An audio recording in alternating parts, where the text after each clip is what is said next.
ఆకలితో ఉన్నటువంటి ఆ గద్ద కొండల పైన ప్రవహిస్తున్న సెలయేరు పైన ఆకలి కోసం వెతుకుతున్న సమయంలో ఒక పీనుగు కనిపించింది. పీనుగు అంటే చచ్చిపోయినటువంటి ఒక జంతువు యొక్క కళేబరం.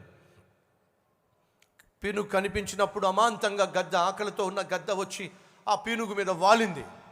అలా వాలినటువంటి ఆ గద్ద పీనుగులో ఉన్నటువంటి మాంసాన్ని జురుక్కుంటూ ఉంది. ఆకలితో ఉందేమో, బాగా జురుక్కుంటుంది.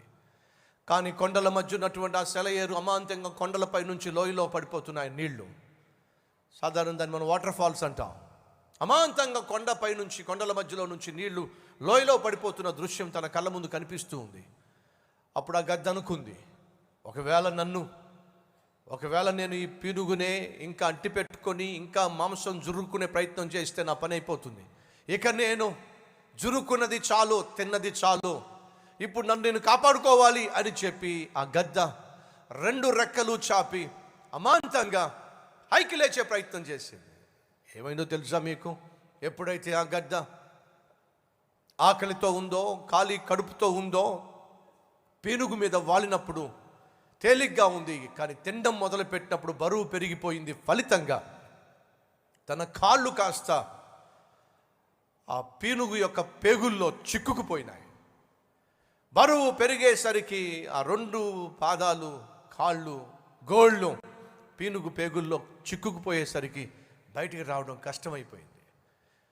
బయటికి రావాలి అని చెప్పి శతవిధాల ప్రయత్నం చేస్తుంది, రెక్కలు చాపి ఊపుతుంది, బయట పడాలనుకుంటుంది. కానీ కుదరటల్లా, ఎంత ప్రయత్నం చేసినా వీలు పట్టల్లా. కారణం తెలుసా? బంధించబడింది. ఏదైతే తనకు భోగాన్ని ఇచ్చిందో, ఏదైతే తనకు సంతోషాన్ని ఇచ్చిందో, ఏదైతే తనను ఆకర్షించిందో, ఏదైతే తనను కడుపు నింపిందో, అదే ఇప్పుడు పొట్టన పెట్టుకోబోతుంది. ఆ విషయం గ్రహించింది. కానీ ఆ పీనుగును విడిచిపెట్టాలి ఆశ అయితే ఉంది, కానీ పీనుగు మాత్రం దాన్ని విడిచిపెట్టడం లేదండి. పట్టేసుకుందే.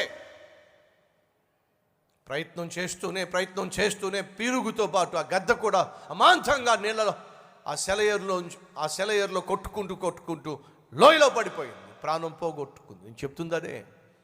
పాపము మనిషిని ముందుగా ఆకర్షిస్తుంది, భోగాన్ని ఇస్తుంది, ఆ తర్వాత బంధిస్తుంది, బాధిస్తుంది, బలి చేస్తుంది.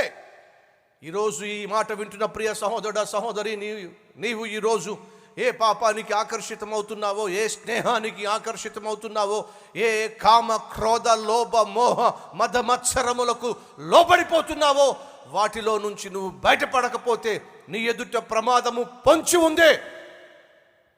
ఆ ప్రమాదం ఈ రాత్రే కావచ్చు, రేపే కావచ్చు, వచ్చే వారం కావచ్చు, ఈ నెల కావచ్చు, వచ్చే నెల కావచ్చు.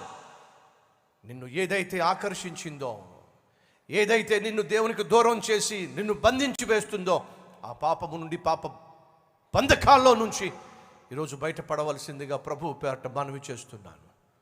అలా బయటపడే ప్రయత్నం నువ్వు చేయకపోతే తగినటువంటి మూల్యము చెల్లించక తప్పదు అని ప్రభువు పేరట హెచ్చరిక చేస్తున్నా.